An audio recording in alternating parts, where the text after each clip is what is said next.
they are showing their colors. I'm actually glad that this debate is happening, because what they normally want to do is hide behind culture wars, Joy, and talk about immigrants and gay people and being against wokeism. And the American people don't really get to see what they're really against is you being able to buy food, you being able to eat, you being able to pay your bills.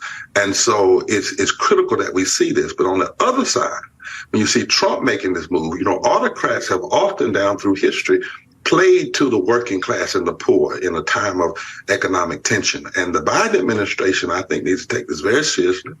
They need to convene a major gathering with moral and religious leaders and poor and low wage workers, union or non-union. And let's get living wages back on the agenda. Let's get it back in the narrative. In fact, the Senate ought to pass it. Schumer and them ought to pass it. There ought to be a major gathering, because if not, don't underestimate the ability of Trump to slip in and try to take some of these workers off with him.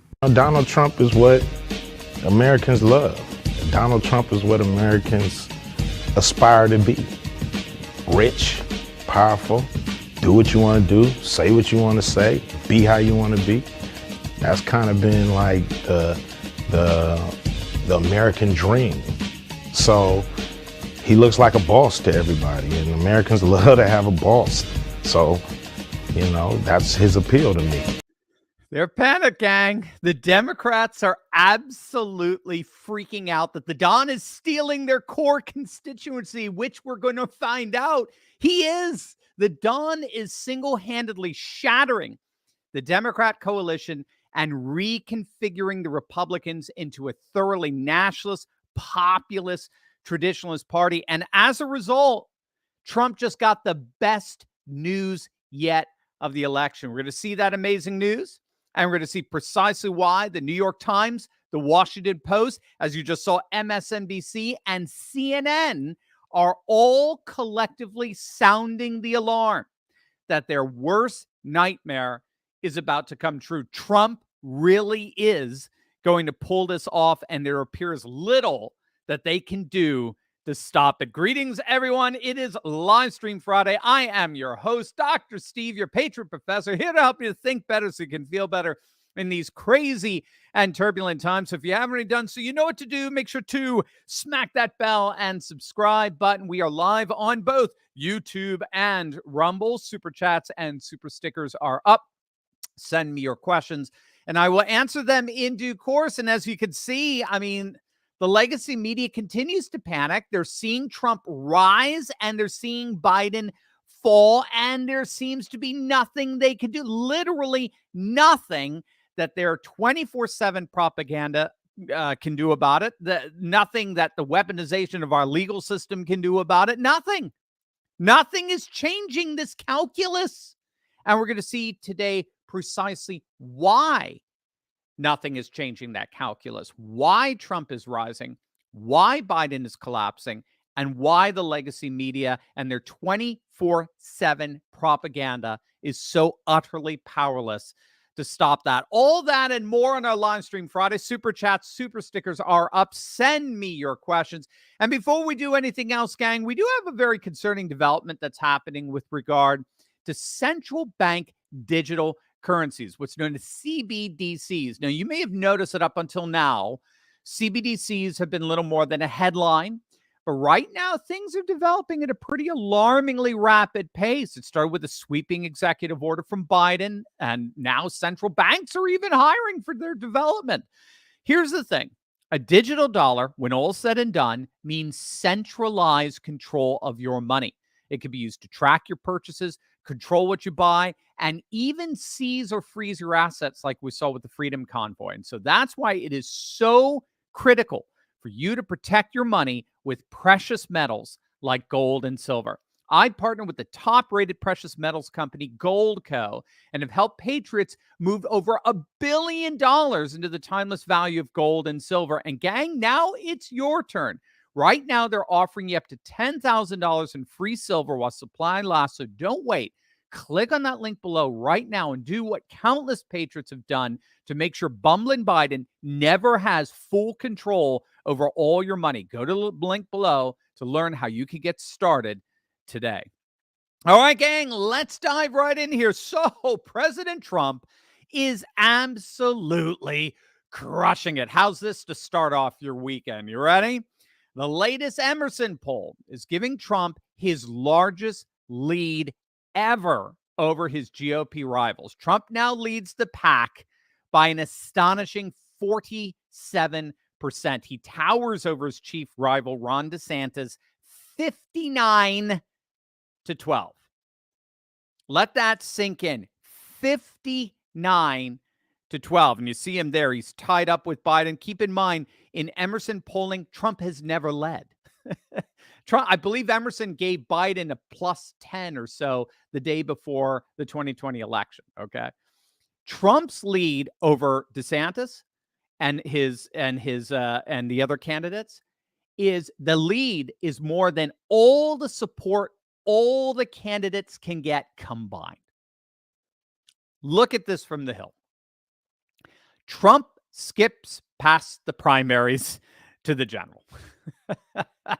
The Hill is admitting what even Fox News, right, formerly of Rupert Murdoch, more or less, he still owns it, but he's finally stepped down as of yesterday from being the chairman. But the Hill is admitting what the donor class controlled Fox News refuses to recognize. This primary is over. It is over. This GOP primary, I mean, you could argue it never began. Trump has won the nomination. He is not the presumed nominee. He is the nominee. The voting is merely a formality at this point. Again, even the leftist Hill recognizes that. There is no way, given how each indictment only strengthens Trump, there is no way anyone else is even going to come close to garnering his level of support. There was a glimmer of hope for DeSantis, for the DeSantis campaign last week with the abortion issue when Trump appeared to get a bit weak-kneed in that NBC interview when he promised to compromise with the Democrats on abortion. So DeSantis went, full animal on Trump over abortion. He's compromising. He's throwing pro-lifers under the bus. We can't trust him on abortion. I'm the true pro-life candidate, right? You saw that. And then the polls came out in Iowa. one of the most pro-life voting constituencies in the nation. And Trump's needle didn't budge an inch despite this 24/7 barrage from the DeSantis campaign over the abortion issue. Trump's needle didn't budge. Trump's needle actually gained a point. And to add insult to injury, as you can see, DeSantis actually fell by 3. And in a New Hampshire poll, which of course is more pro-choice, DeSantis collapsed. His abortion push, ironically, this is what shows you what absolute morons he has for advisors. His abortion push hurt him in the Granite State. He's now dropped to 5th in New Hampshire. DeSantis is 5th, gang, in the very first primary.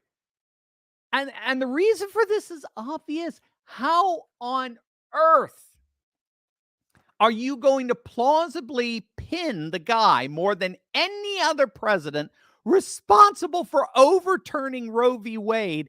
How on earth are you going to possibly paint him as weak-kneed and compromise on abortion? Again, I mean, I'm sorry, gang. I'm just going to say it. I mean, DeSantis's advisors add a whole new dimension to the definition of the term moron.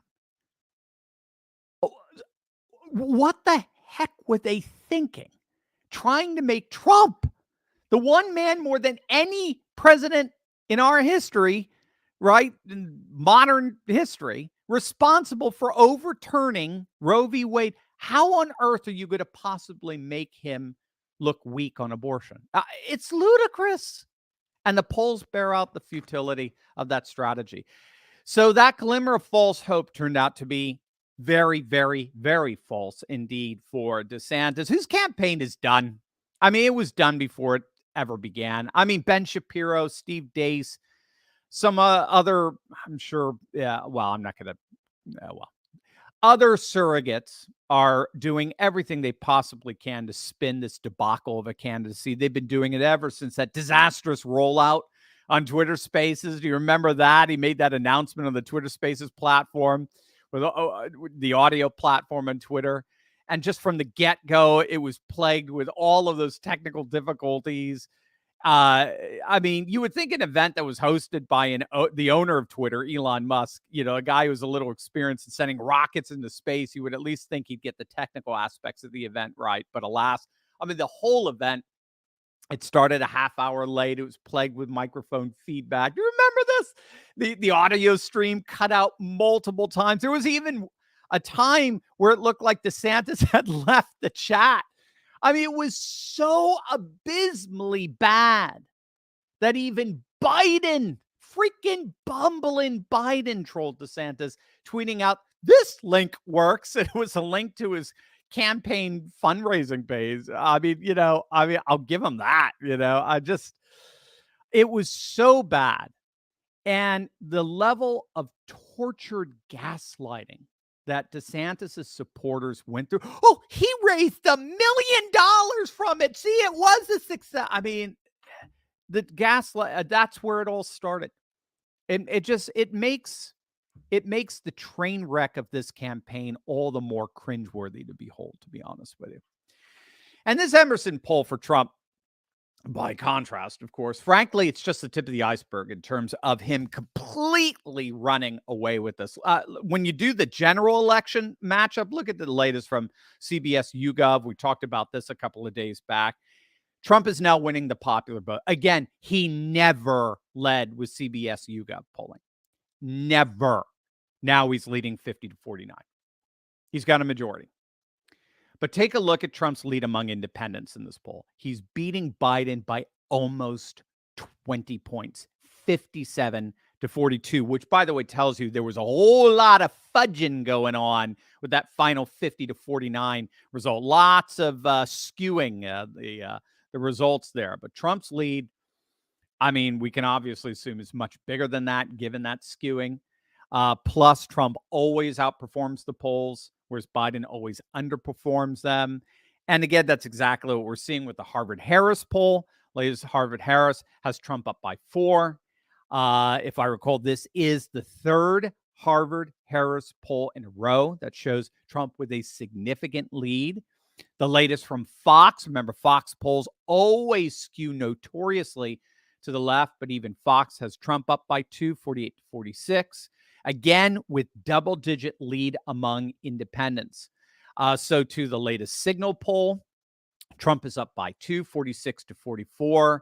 The latest Clarity Omnibus poll, which is a Democrat poll, it has Trump up by 1, 45-44. In fact, when you compare all of these polls with where Biden and Trump stood in October of 2020, so they're using all their same methodology, all their same samplings, all their same weighting and measuring and the like, all of them, every single one has swung by double digits in Trump's direction. It doesn't matter if you're looking at the Morris poll, Emerson poll, Quinnipiac poll, CNN, Fox, they're all, New York Times, they're all showing a double-digit swing to Trump. And if you wanted to know why the legacy media is having increasing bouts of live on-air unhinged meltdowns, take a look at this.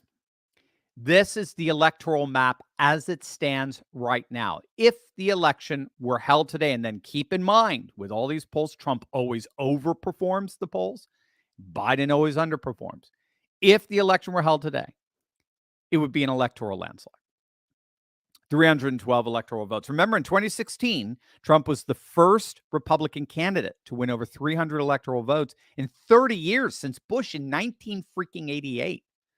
I mean, George W. Bush barely squeaked by in both 2000 and 2004. That's why the Democrats thought, Obama in 2008, he represented the new perpetual Democrat majority as far as the eye could see, with well over 350 electoral votes for every election from now. Trump robbed them of that in 2016. He robbed them of that. And one of the fundamental reasons why Trump has been so dominant, both in the primaries and the general, and why he's getting 300 plus electoral votes is precisely what we heard earlier at the beginning of the live stream. He's redefining the Republican Party away from the neocons, away from the Romneyites, Bushites, Lindsey Grahamites, McConnellites. He's redefining the Republican Party, where in that neocon frame could barely get 270 electoral votes. Now he's redefined it as the Workers' Party, literally as a union party. And that we're finding is winning in Wisconsin, Iowa, Michigan, Pennsylvania, Ohio, states that no Republican could dream of winning by, certainly by the margins that Trump is winning. George W. Bush barely won Ohio. And I don't think he even won Iowa. It's Trump who's able to win Wisconsin, Iowa, Michigan, Pennsylvania, because he's winning the worker vote, the union vote. And that's why this guest contributor for the MSNBC fiasco there, Joy Reid, at the beginning of the video, that's why he's so freaked out with Trump actively stealing the base of the Democratic Party. I'm sure many of you know President Trump announced that he's going to skip the upcoming waste of time donor-funded GOP debate. And this time he's going to counter those debates by appearing at a rally for the striking auto workers in Michigan. This is sheer genius. This is absolutely gigantic. And we really need to fully appreciate just what kind of political game changer this really is, what kind of paradigm shift this is. The United Auto Workers, I'm sure most of you know, they're currently striking against the big three automakers, right? General Motors, Ford, Chrysler parent, Stellantis. It's the first time they've staged a full-blown strike on all three auto makers at the same time. And they're threatening more strikes for more plants if their demands aren't met. And what the big thing is it's fascinating. They're striking in large part because of what Democrat politicians are doing. Democrat politicians are pushing green and electric vehicle initiatives that are having the U.S. manufacturing industry literally on the cusp, because so much of green tech is being manufactured in China. Trump is seizing on this issue, this split between the Democrat base, the union, working class base, and their politicians. They're represented. The politicians want green energy that's manufactured in China. They want, green technology and so forth, electric cars that's primarily manufactured in China. And Trump is coming in and he's saying, hey, stick with me and I'll make sure that we push back this whole green insanity, shove it up China's you-know-what, and I'm going to make sure to make you guys rich and fully employed. So he's seizing this issue. He's already issued his unwavering support for the striking workers, and they're reciprocating in their support for Trump. Even CNN is sounding the alarm on it. They're admitting that Trump is shattering the Democrat coalition of union workers. Take a look at this. A pretty democratic group of American voters are increasingly voting Republican. After 3 years of inflation, higher interest rates, union workers are complaining. Many are feeling pushed out of the middle class. And now, as President Biden calls himself the most pro-union president ever, some of those union workers are saying they're not so sure he is on their side. Harry Anton here with the numbers. Harry, good morning. I was just really interested in knowing what the actual numbers are, because obviously Trump's going to Detroit next week. Republicans are trying to take the state again, and the Senate and the presidential race. Do the union voters look like they're going to help him? Yeah. So, look, let's take a look at this morning's number. And that is, look, Joe Biden won union members by 22 points back in 2020. But look, Democrat Harry Truman won them by 62 points back in 1948. So over the last 70 years, we've seen an increasing push among union voters to vote more Republican, even if they still vote Democratic.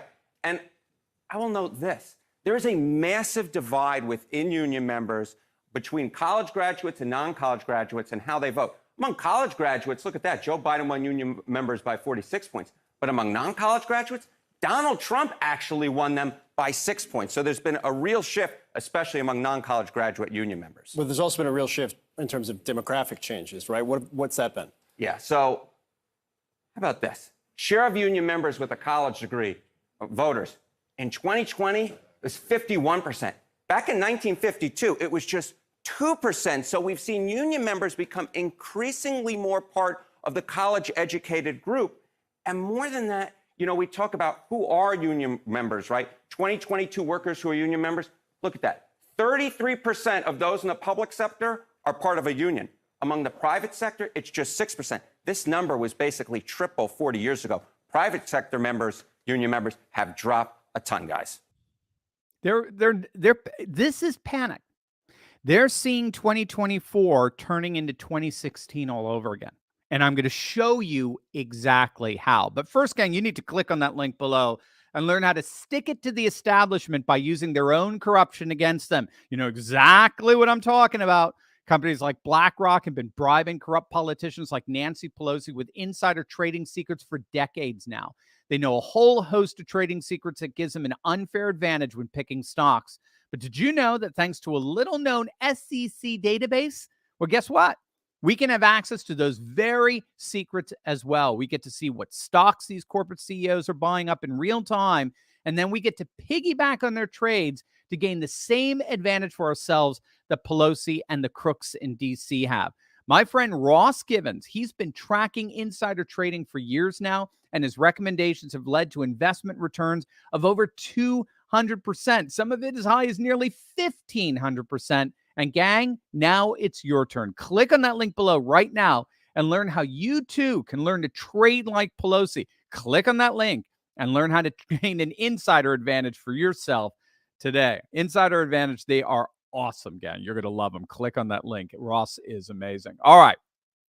So in 2016, Trump officially transformed the Republican base into a thoroughly blue-collar working class base. White working class voters, manufacturing workers, factory workers, who historically voted Democrat in every single presidential election since 1984, suddenly defected in droves and voted for Trump in both 2016 and 2020. Again, I never get tired of the statistic from the 2016 election because it was so shocking and it was so paradigm shifting. There were nearly 200 counties in Wisconsin, Iowa, Michigan, and Pennsylvania that had voted Democrat in every single election since 1984, right? So we're talking Mondale, we're talking Dukakis, Clinton, Gore, Kerry, Obama. All of a sudden, these counties in Wisconsin, Iowa, Michigan, Pennsylvania, to the shock of pollsters and pundits alike, these counties turned around and voted for Donald Trump, some by a 20-point margin, which made a 40-point swing to the nationalist populace. Right, and this is very easy. It's because if you went to Hillary Clinton's website, she had a button for, gay issues. She had a button for women's issues. She had a button for Latino issues. She had a button for Black issues and so forth, but no button for white working class. None. Zippo. Whereas Trump's entire campaign wasn't so much white working class, but it was working class. Trump held rallies in counties in Wisconsin, Iowa, Michigan, Pennsylvania that never had a presidential candidate ever visit them. And they rewarded him. Hillary Clinton lost the white working class vote so badly that even if she got Obama's level of the Black vote, she still would have lost. That's how bad she lost the white working class.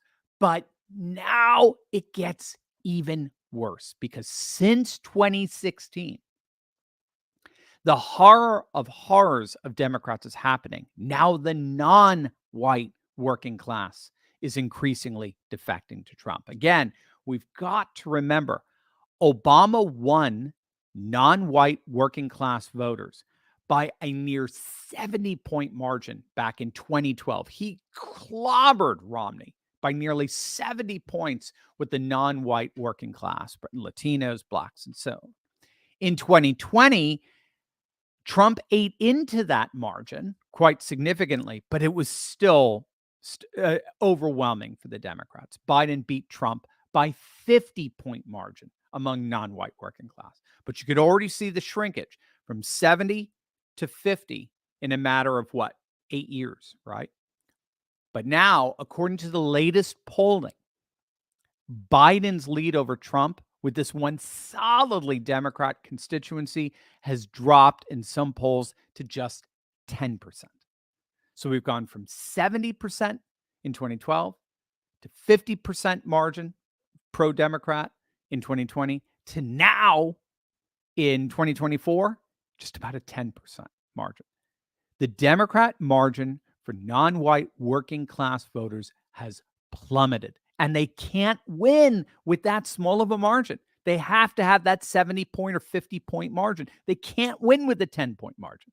Trump is crushing them on this. The Washington Post, I mean, if this isn't panic, I don't know what is.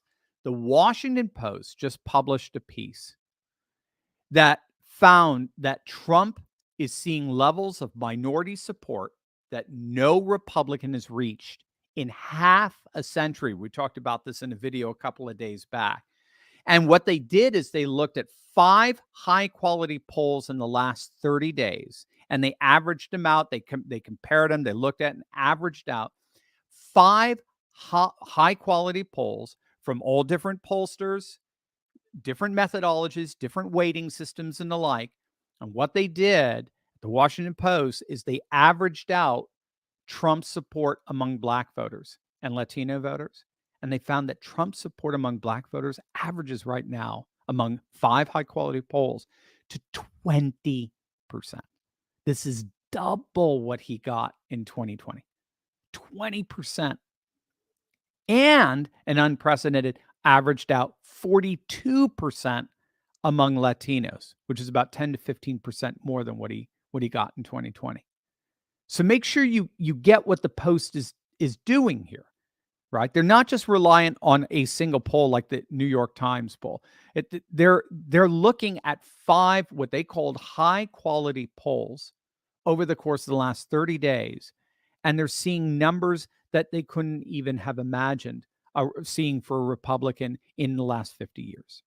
At the same time, at the exact same time, the New York Times, so you've got the Washington Post and the New York Times, right? These twin clarion calls for the establishment. The New York Times just published a panic piece that found in their analysis that Biden's polling numbers among Black and Hispanic Democrats are the worst they've seen since Walter Mondale in 1984.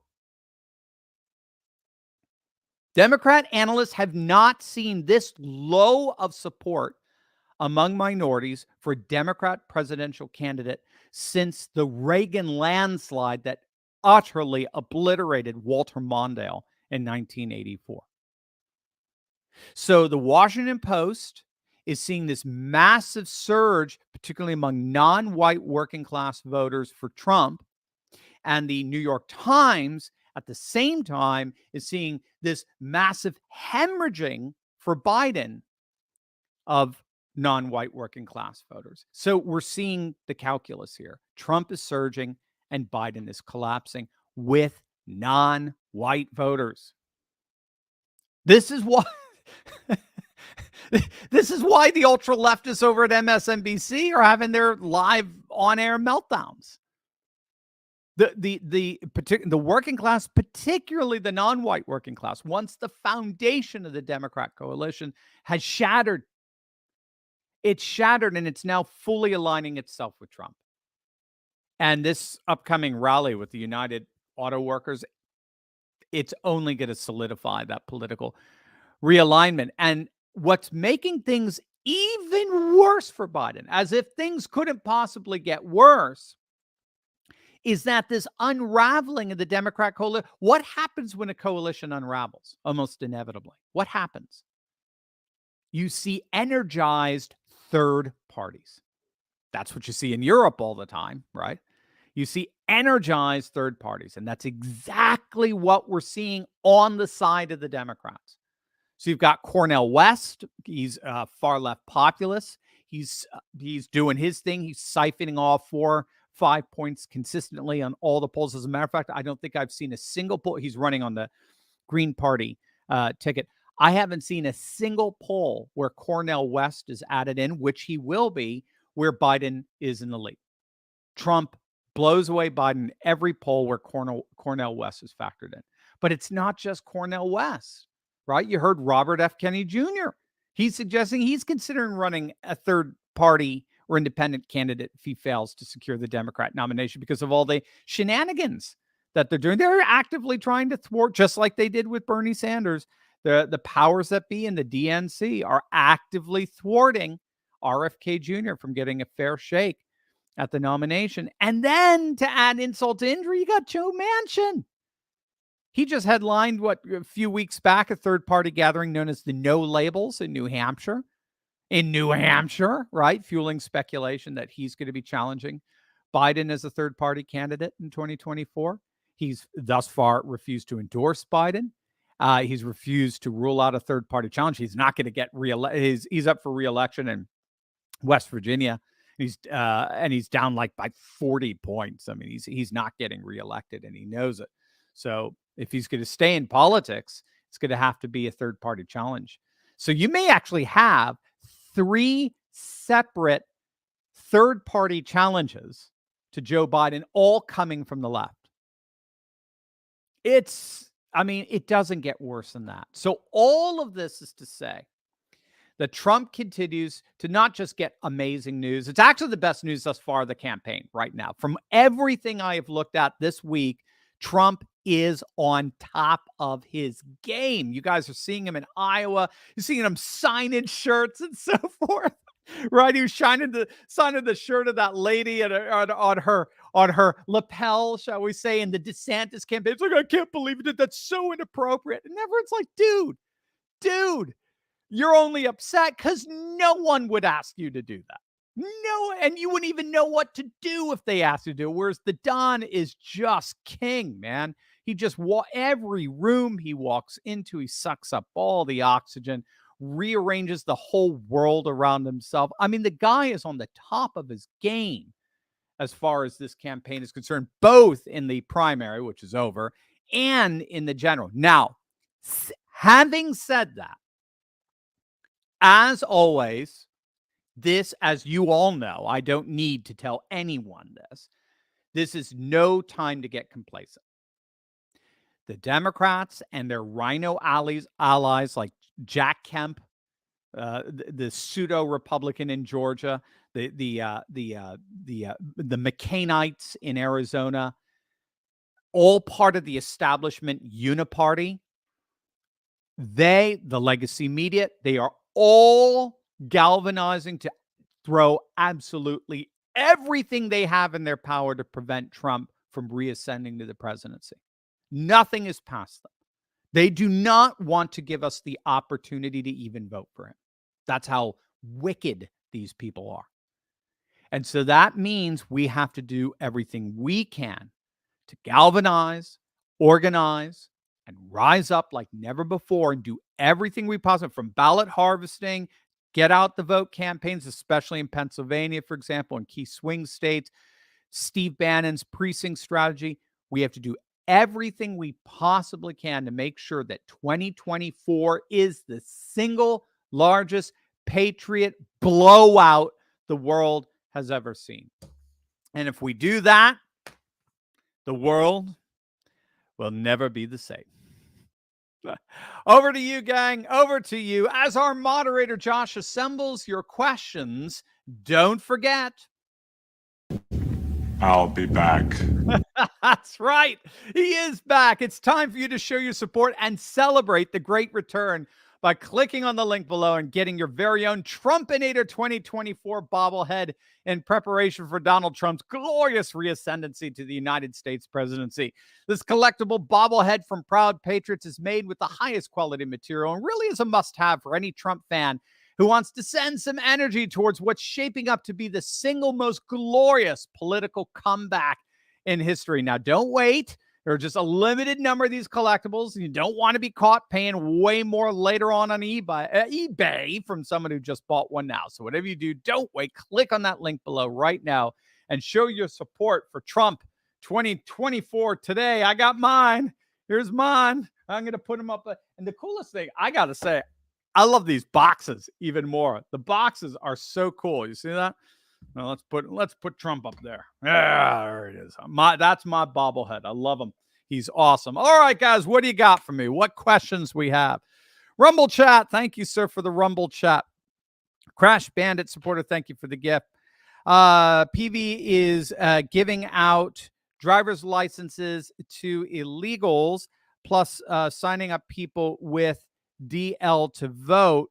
How do you get around that? Do you mean Pennsylvania? I think who's giving the driver's license to? What is PV? You guys, you catch me on the abbreviations.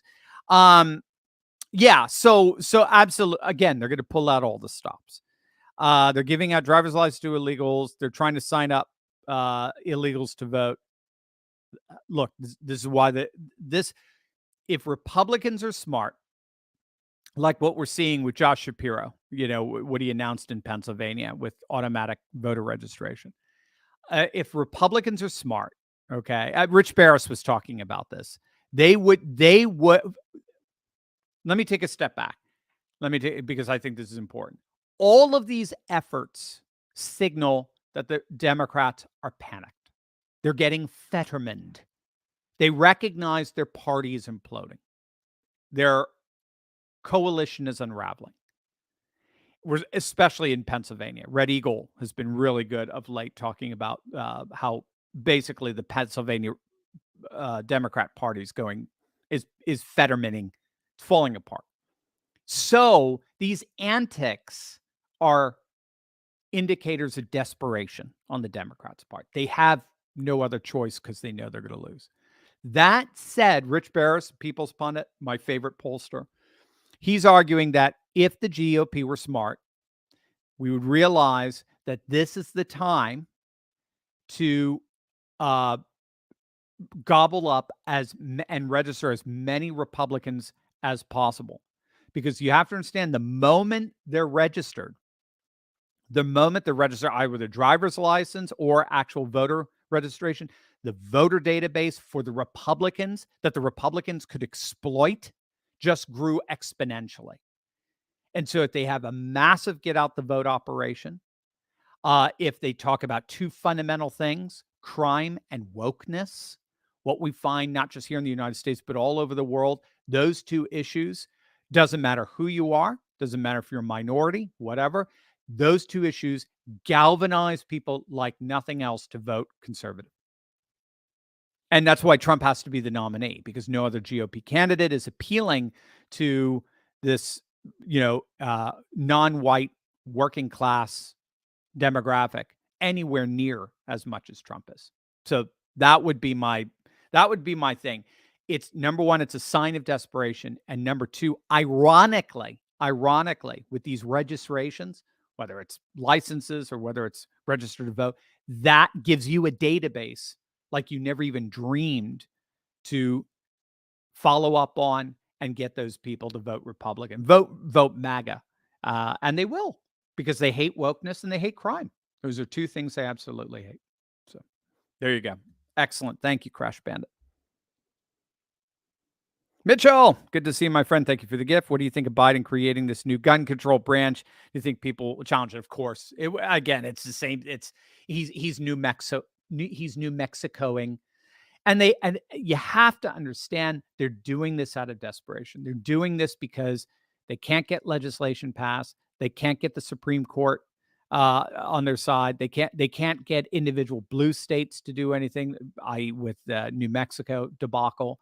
So and their core constituency is getting very frustrated, and they risk sitting out the next election because they feel like politics is a dead end. Nothing's happening. And you'll hear this. If you listen to the interviews on Democracy Now!, which tends to be more third-party left, when you listen to interviews on NPR, more and more Democrat pundits are saying that the Democrat base is in abject despair at this point. They feel like nothing they do is working. Nothing, all of the activism, all the time, money, effort, energy that they put into campaigns in the end means nothing. And so they're threatening to bow out. So Biden is having to find all these gimmicks to try to give them hope. I don't think it's going to work one way or the other. I don't think it's going to give them hope. And there's nothing that he's going to pass or through these guys that he's going to institute through this committee that would ever even remotely pass the Bruin decision. The Bruin decision is probably the single best protection of the Second Amendment imaginable. So I wouldn't put any. Again, I think it's all smoke and mirrors at this point. Thank you, Mitchell. Mitchell, again, thank you for the gift again. Don't you think Biden will veto the digital dollar bill? Yes. Is the digital dollar development constitutional? I think that if this is developed, we will lose all financial freedom. Well, you're absolutely right. Absolutely, Mitchell. No question about it. So the video I did yesterday shows that it looks like now at least one political party is 100% dead against this. They're ready to, again, to ban it. The Fed should have nothing to do with a central bank digital currency. So that's good news. I didn't let on, but I was very worried that the Romney wing, the McConnell wing, via their donors, was going to be lukewarm, or at least lukewarm, or at worst, actually supportive of a CBDC. Now we have a bill coming out of that committee saying with 100% Republican support, saying no, as a party, we're opposed to this. And the good news too is even at the states, DeSantis has been very good with this. At the state level, red state level, they said they would ban it. They wouldn't recognize anything pushed on them by the feds there. So that's the good news. The good news is that this is ultimately most likely going nowhere with at least one party dead set against it. It's just, it's going to be, I mean, you could do it through, I mean, Biden's trying to do it with executive order, but it's going to be limited in terms of how effective it can be via EOs. EOs are becoming less and less effective. It seems to me they're just, there's too many ways to be able to just ignore them. Like we saw in New Mexico. I know it's a governor level, state level, but still we're finding that the powers that be can come in and ignore it as well.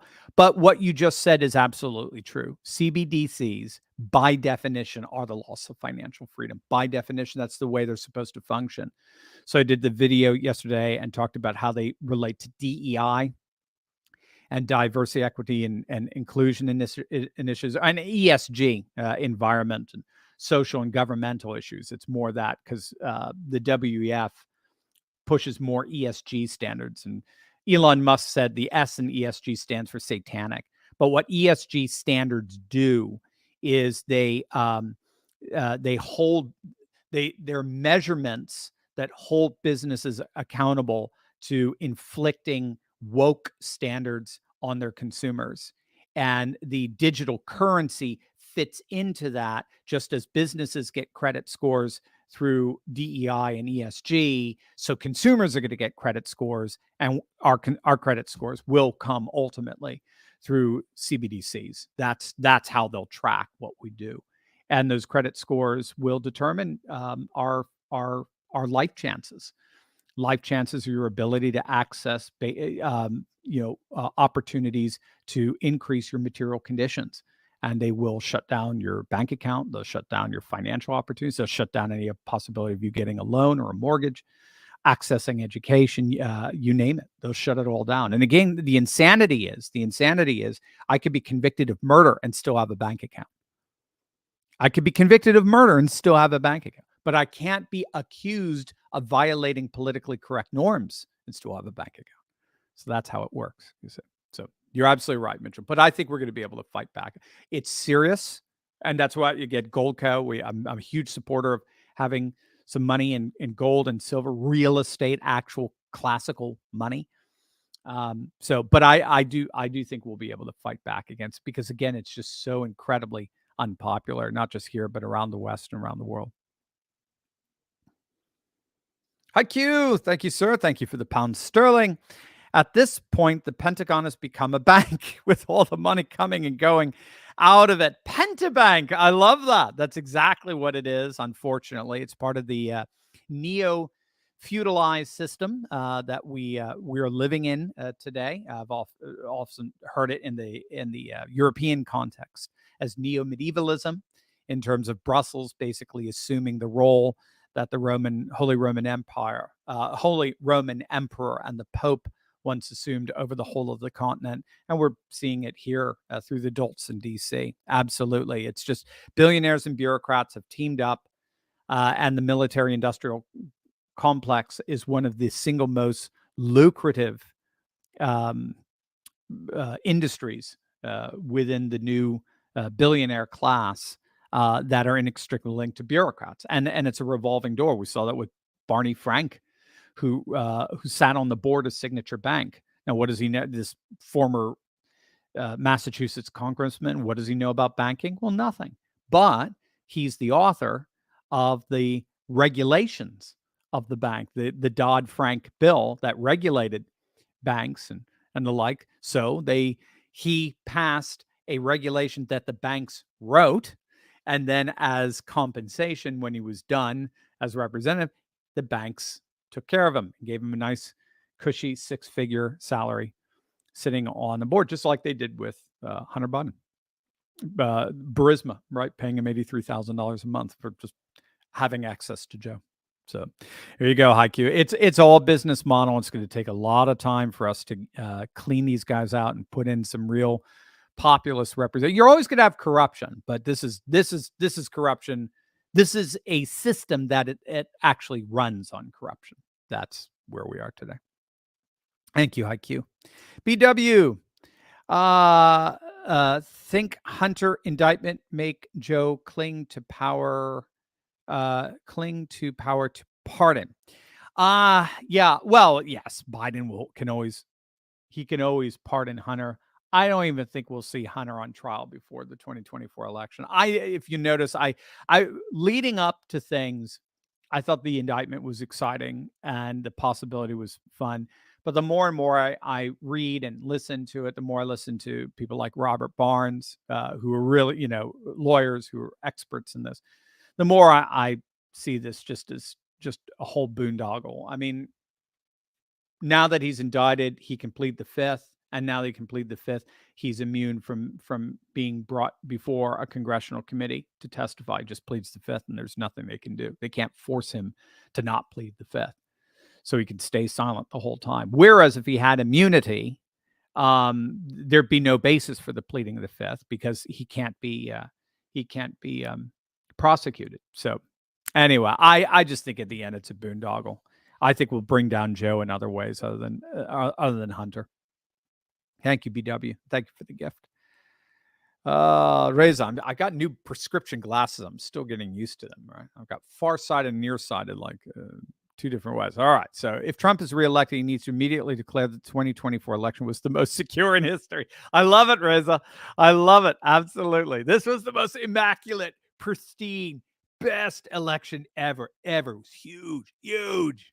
Well, our moderator, Josh, he's listening. He does the best Trump impersonation. He's the best. So he's laughing at mine. Pathetic. Ha ha ha. Yeah, I saw it. I just got his little IM. Chris, do you think they will try to use the 30 million illegal aliens for votes in the swing states? Also, is this even legal? Love you, Turley. Thanks, Chris. We love you too. Right back. Thank you for the gift. Yeah, of course they'll try. But again, the fascinating thing is if you register them, like Barris is saying, there you go. You've got now. Go get them. Go get them. Make them your voter. And how do you make them your voter? Push crime and wokeness. Right? Do you want to vote for these people who don't know the difference between a man and a woman? And do you want to vote for people that are going to bring in all this crime and chaos into your communities? No, I don't. Well, then vote Trump. Trump is going to make sure that doesn't happen. So we have an amazing opportunity. We can turn that lemon into lemonade. That's for sure. But they'll try anything. And again, it's a sign of desperation. That's the key to understand it.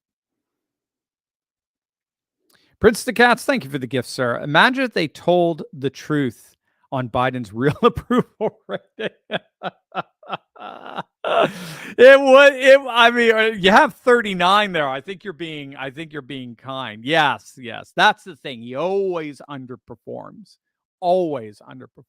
So RCP had him at, the aggregate was almost 8%, 7-8% the day before the 2020 election. Biden barely got 4% of the vote.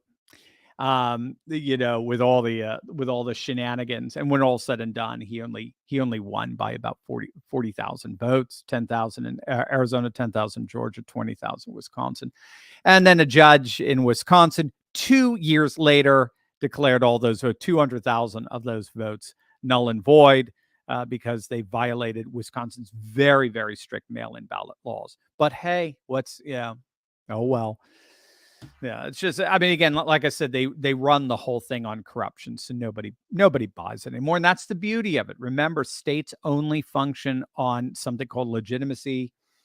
Max Weber, the sociologist, recognized this back in the early 20th century, that because the state is so few and it's the only institution that's allowed to use force and violence legally, the only way they're able to get away with that is if the vast majority of the population legitimizes the state, meaning that they see the state as having that kind of legalized force and power. They see that as to their advantage. The moment people no longer see that single institution that uses legalized violence for its power, the moment the vast majority of the people no longer see that as beneficial to their lives, it collapses. You have the Berlin Wall, you have the Soviet Union. It collapses, and it literally collapses overnight. It's stunning how fast a state can fall. Absolutely stunning. So I think we're getting close to that point. Quotes for the magnificent. Love that. Thank you so much for the gift. As long as we have faith in each other and trust in God, there's no goal beyond our reach. We have one great American future. Donald J. Trump. Amen. Beautifully put. Beautifully put. Reza, welcome back. Thank you for the gift. Trump answered the abortion issue perfectly on NBC interview. He effectively took it off the table in the general election by making the Democrats appear as the extremists. I think, Reza, I'm sorry, I think you're absolutely right. I do. I know a lot of people might disagree, but I just think from where we are as a nation on this issue, where people are spiritually, morally on this issue, and we're very spiritually and morally confused nation, obviously. But where we are right now, I thought it was the perfect answer, given what he effectively did with Roe v. Wade in reversing it. So you're absolutely right. I think he played it brilliantly. He reversed Roe v. Wade, as we saw in the Iowa polls, which are one of the strongest Christian coalition demographics out there. It didn't dent him in the least. If anything, his polls went up. And so he's got the bona fides. He overturned Roe v. Wade, and he made the Democrats look like the extremists on the issue. You're the ones who want to be killing a child up till birth. You're the insane. I just want, I'll compromise 15 weeks. How's that? I think you're absolutely right, Reza. And again, this issue will never stop being revisited. And for those of us who would love to see a fully pro-life nation, we are moving in that direction. We got rid of Roe v. Wade, and as Trump said, now we couldn't bargain. There was no way we can bargain because abortion was a constitutional right, an absurdly recognized constitutional right. Absolutely, Reza. Thank you for that. Harry in New Mexico. Thank you for the gift. Dr. Steve, I'm rooting for the national populist candidate, Javier Milei, in next month's Argentine presidential election. However, in his interview with Tucker, he was bashing Russia and China. Any thoughts? Yeah. So yeah, the world we're living is complex, and it's not going to necessarily fit together, right? Like, yeah, and he's bashing BRICS, right? Because Argentina was invited to join BRICS, and I think Milei said, no, if I'm president, it's not going to happen. So we're going through this extraordinary dynamic known as re-territorialization, right? So for the last 50, 60 years, the world has been deterritorialized. It's been political decision-making has been removed from the local increasingly, and it's been centralized into the hands of the very few of an aristocratic managerial elite through the processes of globalization. What's happening now is globalism is collapsing. Globalism is unraveling all over the world, and more populations are re-territorializing, and they're bringing political decision-making back to the local. The key is we're re-territorializing in different ways. So one way is through the renewal of civic nationalism. So that's like the MAGA movement. That's in many ways Brexit, where national sovereignty is being reasserted. And in many respects, Javier Milei represents that. I want national sovereignty reasserted in Argentina.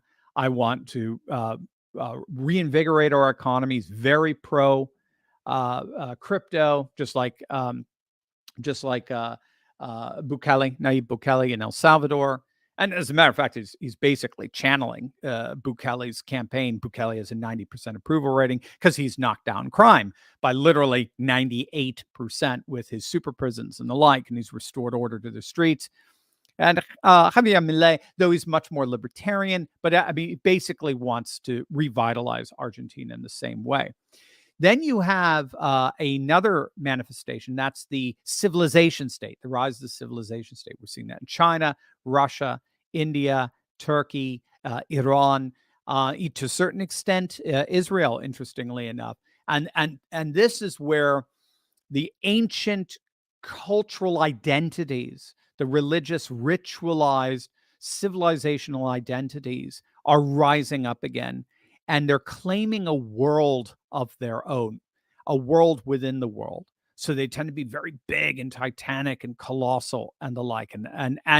And oftentimes that can clash with a renewed sort of nationalism, right? You see that, for example, a clash between the Poland and Russia. I mean, Poland is radically anti-Russian right now, even though they're radically nationalist populist right now via the ruling party, the Law and Justice Party. And then the third manifestation of re-territorialization is sort of the breakaway republics, the secessionist movements, the tribalist movements, and the like. And that's what we saw in the Donbass region.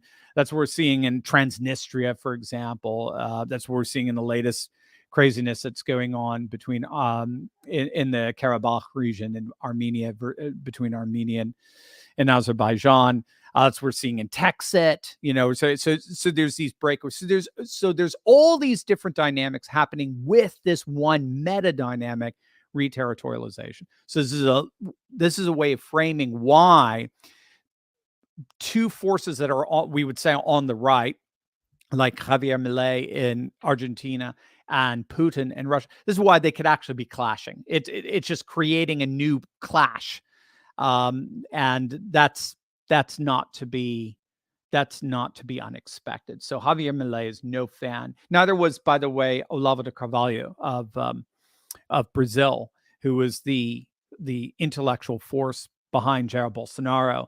Olavo de Carvalho hated Alexander Dugin, despised Alexander Dugin, and despised Putin in Russia. So it's not unusual to see that there's, ironically, people like Lula on the left are going to be much more attracted, for example, to the policies of Putin than someone like Bolsonaro would be. It's just the way re-territorialization is working out in its own unique ways within their theaters of influence. That's how I would explain it. So awesome, Harry. And I'm with you too. I'm a big fan of BRICS, as you know, as a parallel economy, but I'm also a big fan of Javier Milei. They're working against each other, but it's because I'm ultimately a big fan of re-territorialization, and that's what I want to see. The more re-territorialization, the less globalism, and that's key. Willie, thank you for the Canadian dollars, and God bless the million March for Kids. That was an amazing success. Hey, Dr. Steve, just wondering, wouldn't it be a good idea to pass legislation that limits the amount of money big donors can donate to campaigns so as to limit their influence in elections? I do. I know this was big in the 90s and the aughts, and Republicans tended to be against it because they saw it as They saw it as an issue of free speech, and the Supreme Court has weighed in on it, saying that you can't put limits on the money that big donors can put in, because it's a form of free speech. I'm with you. I agree. I think that's insane. I think that's nuts. There's got to be limits. Otherwise, the politicians that we put in are only going to be doing the bidding of the donors. Now, as long as the donors are in line with our values, as long as they're patriots, someone like, Musk or Trump himself or Peter Thiel, we don't have as much of an issue. Konstantin Malafeev in Russia, we don't have much of the problems that we have. But nevertheless, it's rife for corruption. It's rife for politicians not doing the will of the people put them into power, but rather doing the will of those who pay them the most. So yeah, I'm with you. I think there should be big time. I just don't know any other way around trying to stifle the influence that billionaires have over bureaucrats. And inevitably, what happens is the neo-feudalization that we're seeing. They end up becoming a single class. They end up becoming, a single industry, basically. Thank you, Willie. Interstellar multipolarity. I love that. Good to see you again, my friend. Thank you for the gift. What's the likelihood Trump will have the political instinct to recognize the China-Taiwan neocon agenda for what it is? Curious to hear your thoughts. Don't know the answer to that question yet.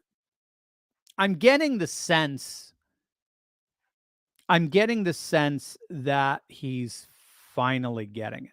Because, when he won his first term, he had John Bolton on his, as part of his administration. It's insane. So I'm getting this, certainly with Ukraine, he gets it. Hopefully he'll get the Taiwan situation as well. Because the key is in your name, your tag name nails it. It's the rise of multipolarity. That's what the dolts in DC just don't get. They want to hold on to unipolarity, and having a hegemony over both the East and the West is key to unipolarity. And we just don't have it anymore. We just have to recognize that. And what we have to do instead is function more like Japan.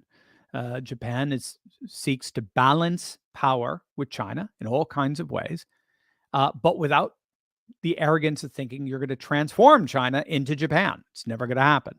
So America's got to stop pretending that, because Taiwan's a democracy and it's more like America, therefore, or one day we're going to get regime change and Xi is going to be for, this Peter Zeihan, fantasy that China's going to blow up and fall apart and blah, blah, blah, and break into pieces.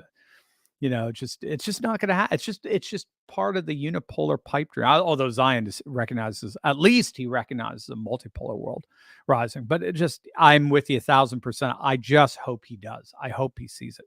We'll have to see. I thought he would have seen it.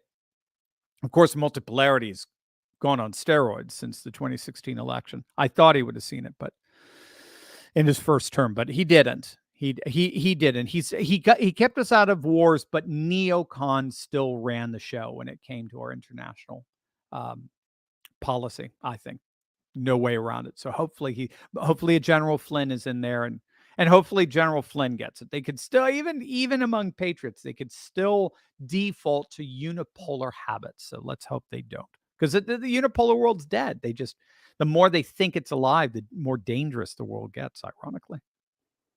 Thank you, Interstellar. Very appreciated. Steven, good to see you. The Republicans were smart. I found the error in your logic. Yes, the conditional premise. The conditional premise was flawed. Thank you, Steven. You certainly did. Rightly so. Yes, if they're not called the stupid party for nothing, and they are, because they're controlled opposition. So they can't. They're not free. Given the donors are part of a uniparty, right? Of billionaires and bureaucrats.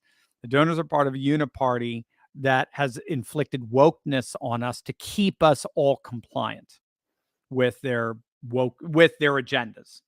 And the agenda is more and more decided by the WEF. That's all in on recreating the world around green energy. They think they're going to be the new Vanderbilts and the Rockefellers and so forth over the new energy supply of the world. They're going to be the new sheiks of the world with being on the ground floor of green energy. And so they're going to enforce it on us. And wokeness weakens us morally, so we become compliant with that agenda. And Republicans are supposed to play along with it. And they're paid to be controlled opposition. You got it, Stephen. So they are stupid for sure. Bearded Talk, good to see you, my friend.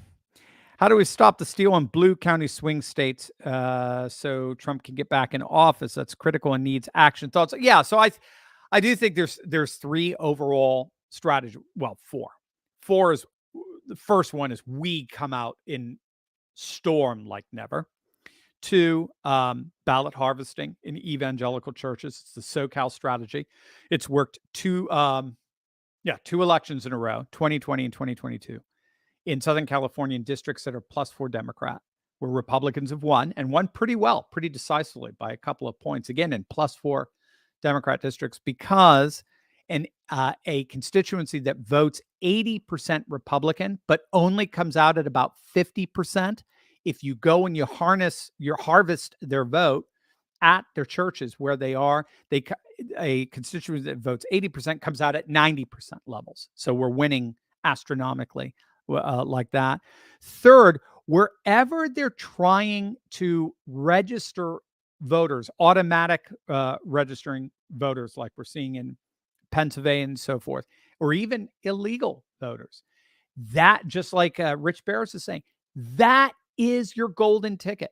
That's money in the bank, because now you identified a potential voter. Go to them.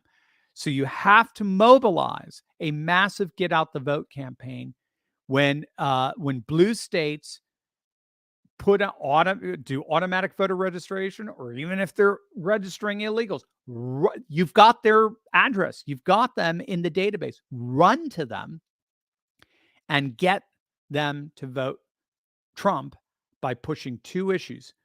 We are the anti-woke party and we're the anti-crime party. You push those 2 issues, 80% of them will come your way.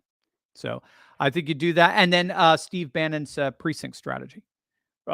Patriots have to be all voting precincts have to be overwhelmed by patriots, so that we get camera footage, automatic footage of what's happening at every second in the counting process. You do those 4 things, I think we're going to be okay. I think we'll be fine.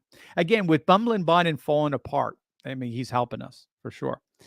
Josh just sent me a Rumble chat from JD Scorpio. Just the opinion, and thank you for the gift, JD Scorpio, just the opinion of an average patriot-blooded American when Trump wins, God bless you, and he has when in capital, when Trump wins, he should not wait to pardon Julian Assange, amen, and all J6 protesters that did not get fair and speedy trials, then schedule F. Dude, you're on top of it all. So I'm with you. I couldn't be more with you, more 1,000%.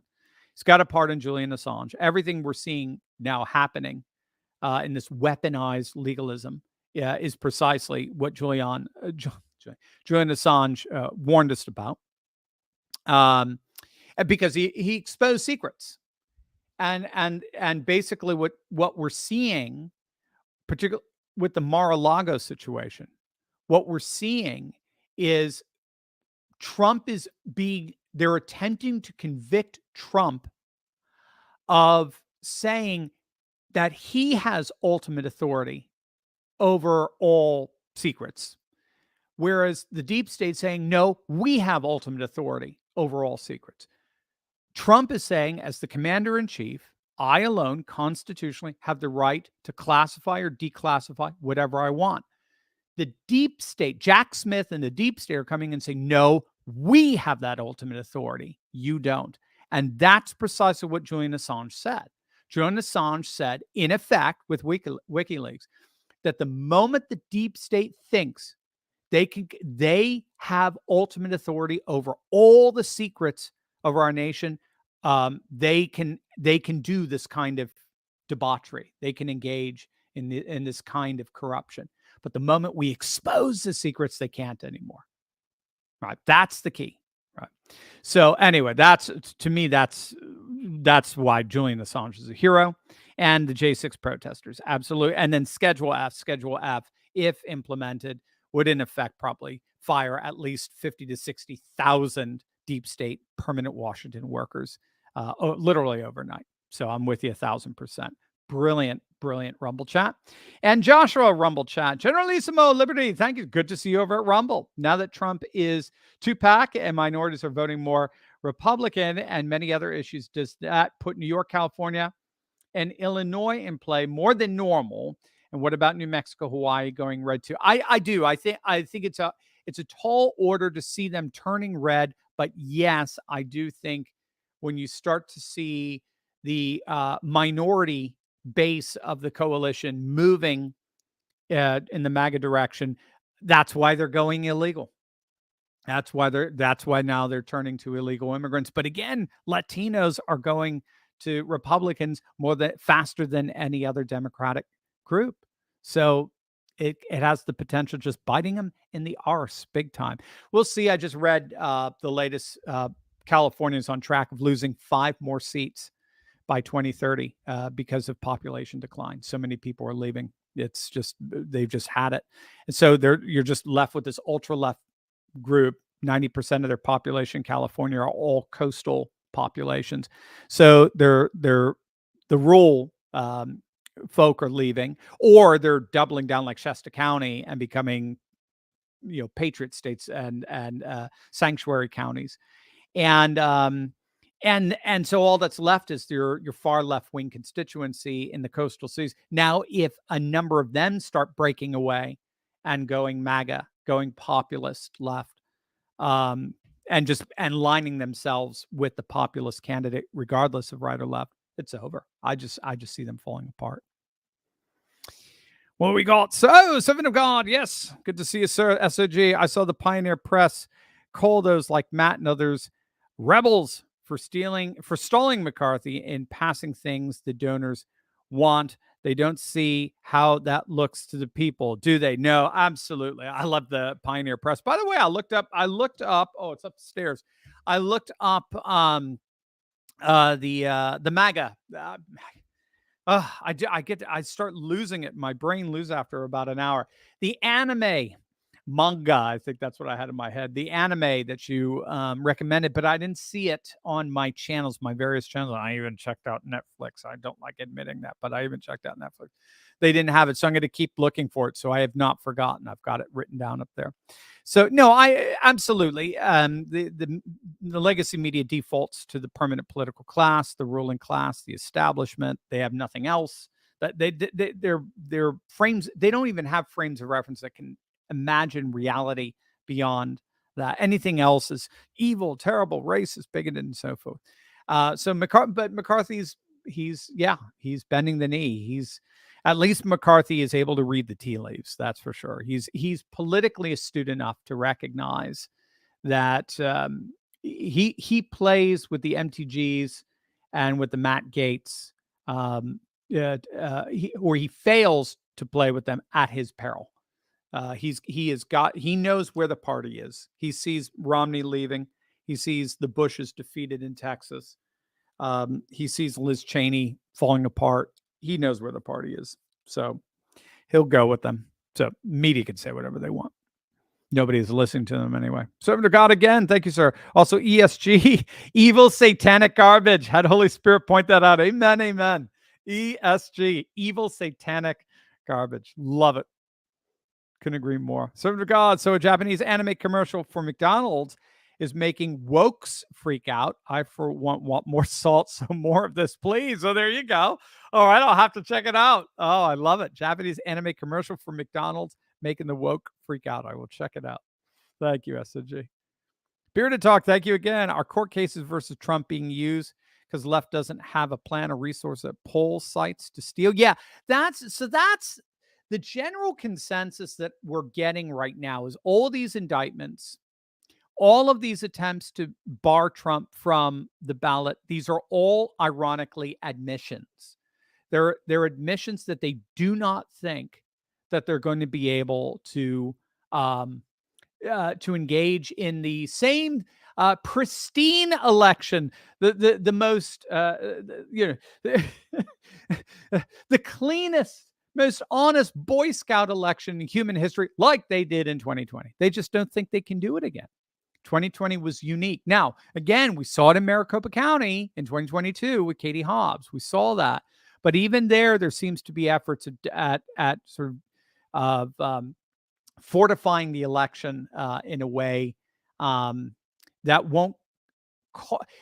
You could only get away with it for so long before you erupt a Berlin Wall like mob, that brings their hammers and ready to not chisel it down. They know that, and so there's only so much they can do. And I think they were hoping that Trump or the GOP nominee would be unpopular enough and Biden would be popular enough for them to be able to weather whatever storms because of the power of incumbency.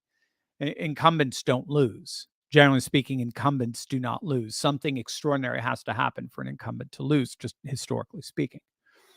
But now they even have, to make matters worse, they even have a recession now on the cusp. And if a recession comes, it's over. No president has won re-election if a recession has happened the last 2 years of their administration. So they're just freaking out. They don't know what to do. So I think this is all admissions. Thanks, Bearded Talk. Dixie Maskell, thank you so much for the gift. Very kind. Kenneth, thank you for the pound sterling. Hello, Sir Turley. Oh, I've been knighted. Well, thank you, sir. Very, very kind. I am not worthy. What would Stalin think of today's communists, especially the pro-gay ones? And what are your thoughts on Kadyrov? I want to think. I don't know. I can't answer the last part. Stalin, I don't think Stalin would even recognize it, to be honest with you. I think Stalin would be I think he would be as clueless on it as you and I are. Let me see. Oh, the Chechen fella. I was like, who the hell is Kadyrov? I'm remembering now. I to be honest with you, I just think Stalin would be as speechless with the woke as we would. If maybe he'd even have second thoughts of if this is what communism brings about. Maybe we really were wrong. Let's go somewhere else with this. Yeah, Kadyrov Kadyrov. I think Kadyrov is again. He's an ethnarch, man. He's an ethnarch of like the Herod days kind of thing. He's a Putin ally. As I understand, he was basically given Chechnya by Putin, and he's the kind of nationalist populist leader that I think fits very much with the culture of Chechnya. And it's just been an incredibly valuable ally to Putin, and the Chechen warriors have been extraordinary in the special military operation. So he's just thoroughly a very colorful personality in the Eurasian Union and the growing I'll call it orthosphere. They're part of the Islamic side of that growing orthosphere of the Russian civilization state. Very cool, Kenneth. Thank you for that. Melinda, I would like to know if you're only one-sided on people making a choice in adult to be transgender. And thank you for the gift, Melinda. I'd like to know if you're only one-sided on people making a choice as an adult to be transgender. Well, yeah, Melinda. I mean, you could, I can answer that question from, what do I think personally? What do I think of the political ramifications, the cultural ramifications, and the like? And look, I mean, Melinda, I can only answer you just from where I'm coming from. I'm coming from an Orthodox Christian perspective, and from that perspective, I think we can look at this from two levels. One is the level that I see as reality, as understood from my tradition, which interprets it. That's what tradition does. Tradition is like the lenses of glasses through which you see reality. We all have it, even if you have no tradition. There's a long tradition of people with no tradition. We always see the world through lenses, and the way I make resolution sense of the world is, I don't ascribe to the reality of that. I think it is constructed. I think it's fabricated in accordance with an ideology, a modernist ideology that tries to configure nature to my own desires and ambitions, as opposed to train and conform my desires and ambitions to the divine meaning and purpose that's around me. So that's the classical conception of the human person. The classical conception of the human person believes that we live in a world of divine meaning and purpose, and that the goal to be truly human is to conform my life, my desires, my ambitions, my goals to the divine meaning and purpose all around me. And the way I do that is through prayer and through virtue and through cultivating wisdom. The modern world rejects that. The modern world, starting in the 18th century Enlightenment, rejects that. It says, in effect, scientific rationalism is the only way I'm going to understand the world around me. And therefore, the world, nature is basically dead. Nature is impersonal. And so it's there to be manipulated. And I can manipulate the world around me to my own desires and ambitions. And I do that through technology, science, and the state. And what you're bringing up here, I see as a manifestation of that. I see it's a manifestation of and it's a real one, but it's one that's not rooted in reality, and the way reality actually is, which is ultimately to conform our lives and our souls into a harmonious relationship with divine meaning and purpose through wisdom, through virtue, through prayer, through the great religious traditions. Instead, what we're seeing today is the attempt to try to reconfigure the world, the natural world, understood scientifically, rationally, to my own desires and my own ambitions. And I think you get the WEF with that. I think you get the adults in DC. I think you get autocracy. I think you get tyranny and enslavement. That's ultimately what you get with that world. So that's the first thing. And then the second thing, while I might not think it's rooted in reality, but the second thing is relationships are more important to me than being right. Relationships are more important to me than being right. So if that's what that first point is what I believe in the marrow of my bone, the second point is, nevertheless, I would rather be in a relationship with a person that I love than be right. I value a relationship with you more than I value being right. Because in the end, life is ultimately about love. In our dying moments, we're not going to wish we were in more business meetings. We're not going to wish we attended more political rallies. We're going to wish we had more time with the people that we love. That's what it's ultimately all about. And so I hope I've communicated to you, I think, a very deep way of understanding this, just from my own opinion, my own vantage point, is I think you or anyone else is entitled's not the right word, but is blessed with relationship more than someone trying to convince you they're right. And so that's what I value most from you. I believe everyone should be embraced in loving, adoring, relationships rather than being beaten over the head to try to be persuaded that someone else is right.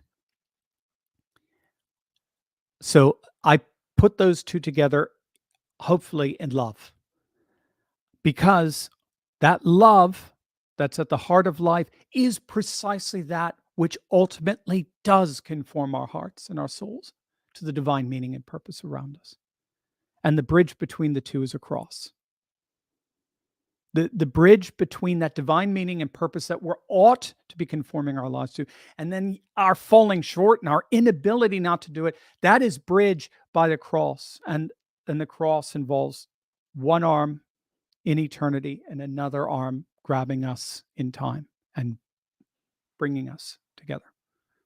So that's what I believe. I believe that it's not rooted in reality, and I believe that loving relationship is the only thing you should ever experience, or people in this position should ever only experience. Loving, affirming relationship that I think hopefully brings you to reality. That's where I come from. There you go. Thank you. Thank you, Melinda. And God bless you. And thank you for the gift.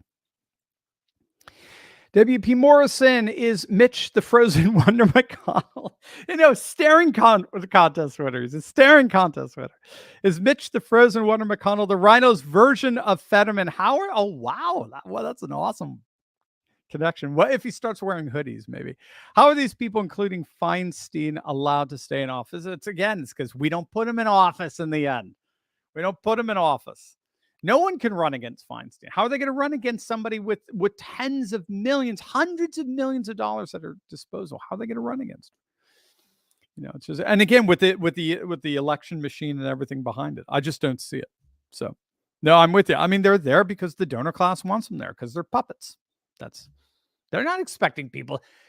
It's like my daughter goes to law school, and she said, Dad, it's so weird because first year of law school, all we did was talk law. Second year, all they talk about is career. All they talk about is prestige and status. Law is gone.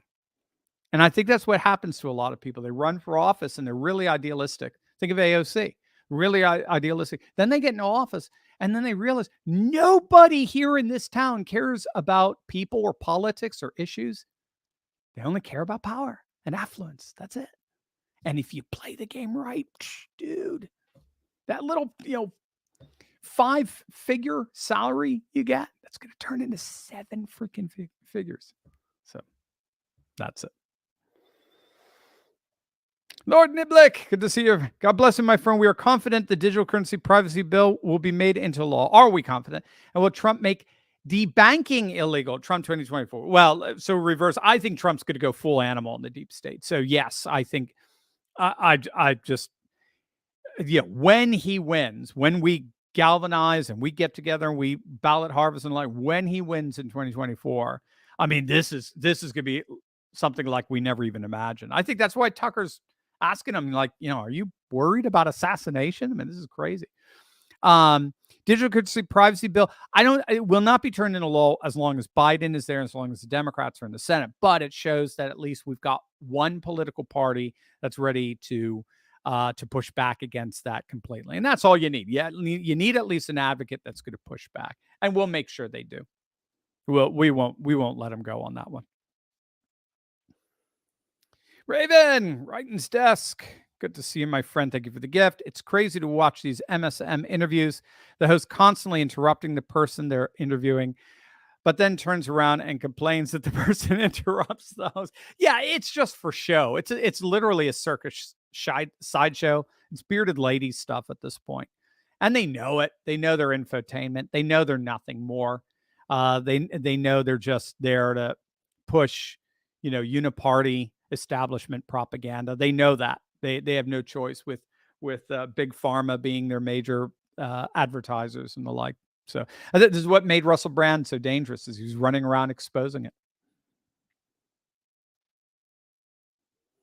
Bad Dogs, super sticker. Thank you so much, sir, for that gift. Very kind of you, Bad Dogs. Maximilian Cummings, hi, thank you for the gift. How do you destroy a political figure and, more importantly, a political organization? I'm talking Scripio Africanus tier destruction. Yeah. How do you destroy? That's a good question. I mean, you'd have to study power. I don't know the answer to that offhand, but the way you would learn it is you have to study power. I mean, this is what made Vladimir Putin so impressive, because he was handpicked by Yeltsin to basically continue the party, the oligarch party in Russia, and he overcame the deep state in Russia, and he overcame the deep state in DC, the uniparty, unipolar deep state. I mean, it's just amazing what he was able to do, for right or for wrong, for good or for bad. He was able to do it. Xi, to a certain extent, was able to do it in China to assert himself as the dominant figure. So I think you would kind of look at how these guys learn the dynamics of power, the social dynamics of power, and we're able to play it to their benefit in their politics. So you got to study power, and there's what is it? Themology, I think, because dynamis is Greek. We'd say dynamic. Or dynamite. It's the Greek word for power. And I think it's a dynamology, something like that. Look it up. It's really interesting. I've always wanted to dabble in it, but I never have. I mean, it's not true. I've read some articles on powerology, but that's how you would do it. You would learn how power works, and then you would use it in such a way so as to take out political opponents. Take them out, of course, politically, not. No violence here. BW, no, it's necessary, but Hertz sees U.S. lose power down. Yeah, no, I know what you mean, BW. I mean, and thank you for the gift. I know what you mean. It's very hard. We're loyal to our country. We're loyal to our homelands. And to see them overrun by these lunatics, and then see what the lunatics are doing to it, is tragic. So it's a hard balance, no question. Very, very difficult, dialectic of being opposed to your leadership on the one hand while still loving your country on the other. It's hard. But again, only true patriots will do that. Only true patriots will be very, very concerned if their mother is an alcoholic. I love you, but I hate what you're doing, kind of thing. Thank you, Liz Dan Red. Thank you for the gift. Very, very kind of you. Rock Dog, again, thank you, sir. Dr. Steve, what do you see happening at the Democrats' pull of 2020? Will the illegal aliens they've allowed in over the past 3 years? Will Trump empty the sewer in his first year? Yes. So again, I think, like Rich Barris is saying, I think we could actually play this to our advantage. Don't think they're automatically going to vote Democrat. Not when you show them, these guys don't know what a woman is, and these guys they basically want you living next to hardened criminals. We're going to protect you, kind of thing. Now, granted, that's going to take some shenanigans. That's good, not shenanigans. That's going to take some very clever work on Trump's part. He's already doing it. It's very interesting. He said he's going to have the single most massive deportation program ever. He's modeling it after Eisenhower, but he's very smart with this. He said it's going to be the gang members and the criminals who are here illegally. Now, that's very smart, because just, illegal migrants who are not criminals may be voting, and he wants their vote. So he's being very careful with that. It's only going to be the criminals. That's it. So we'll see. We'll see how he does it. But there's going to have to be a reckoning at some point. You can't have 30 million undocumented people, as they're called, here, and then just give them, a magic pass to citizenship. You just can't do that. There's no way. My wife is an immigrant. My wife is from Japan, and I've talked to immigrants. We know obviously lots, and just my connection with my wife. None of them buy this illegal immigration nonsense. Hey, we had to stand in line. We had to go through this entire process. How dare you just push yourself right in the front of the line. No, people, immigrants who are here legally do not buy into illegal immigration. That's why they're here legally. Thank you, Rock Dog. Charles Turner, good to see you, sir. And thank you for the gift. As another example of the Uniparty establishment, I have also been reading about the Bohemian Grove Bilderberg Group and other Illuminati groups from Mark Dice. Mark's great. I've also been telling others this is the people versus the establishment. Yeah, amen. Yeah. You know who's really good with that too is Jay Dyer, D-Y-E-R. Jay's got lots of amazing stuff on the Bilderberg Group and all of that. Yeah, so definitely. Again, this stuff has its, quote, intellectual origins going decades back. This is not new. So no, you're absolutely right, Charles. Thank you for that. Phil Lamore. I love Dr. Turley, but this only ends with an armed revolt of epic proportions. It's impossible to use elections or any law constitution-based methods to beat corrupt sewage who don't recognize other. Well, again, we'll see, Phil. I get what you're saying, and obviously that's a logical outworking of this insanity. But just, the Berlin Wall fell without much violence. There was Ceausescu and Romania. That was the only one that flashed into a hot war. Ceausescu ended up getting executed, and the Soviet Union fell without it. So now again, there was conflict as a result. You had all kinds of issues going on afterwards, especially in Georgia and the like. So yeah, and of course we're seeing it even in many respects in Ukraine, but that's actually more with Nuland's intervention with the color revolutions. But I know I'm with you. It's very scary, and I don't want to see it. But a lot of people feel like there's no other option. But there is. It happened with the Berlin Wall. It happened in the Soviet Union. The corruption became so decrepit. The vast majority saw it. It reached critical mass, and it all fell apart. Peacefully, I should say. SOG back. Dizzy is saying they're backing out of the culture war on one hand, great on the other. I'm pressing X to down. Yeah. Well, it is. Yeah. So they fired their previous CEO, who's just a woke disaster. And they what do they bring back? Eisner, I'm forgetting his name. They brought him back, and that's the first thing he said is, hey, we're out, we're done, we're not playing this game anymore. Now there's still, you look at the releases that are going back to the old CEO that are all coming out. They're all woke jokes at this point, but they recognize that getting woke means going broke, and they don't want anything to do with it. Eventually, more and more companies are not going to want anything to do with it. The parallel economy is doing great. They see it. They see there's a huge market for anti-woke stuff, and there's no market for woke stuff. Again, this is all top-down WEF nonsense that's being shoved down our throats. Movie Dog, you say you would like to see a Trump RFK ticket. Do you recall the last time we had a Republican president, Democrat VP? It didn't end well. When was that? Democrat VP. I don't remember it. Yeah, no, but careful, Movie Dog. This is not. I mean, this is not Ronald Reagan's country anymore. Britain is not. It's not Margaret Thatcher's Britain anymore. I talked about that in the Russell Brand video the other day. The Trump RFK is not Republican and Democrat. Trump RFK is populist. Trump RFK represents a people versus a tiny, pathetic, corrupt, permanent political class. That's all. It's not. I'm not thinking parties do. Trump's not even a Republican. Freaking Jack Kemp, Karl Rove, the Bushes are trying to get rid of Trump.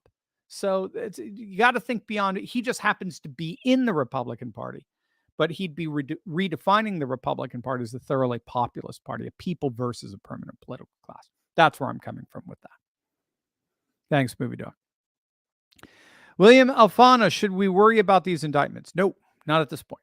They're only helping Trump.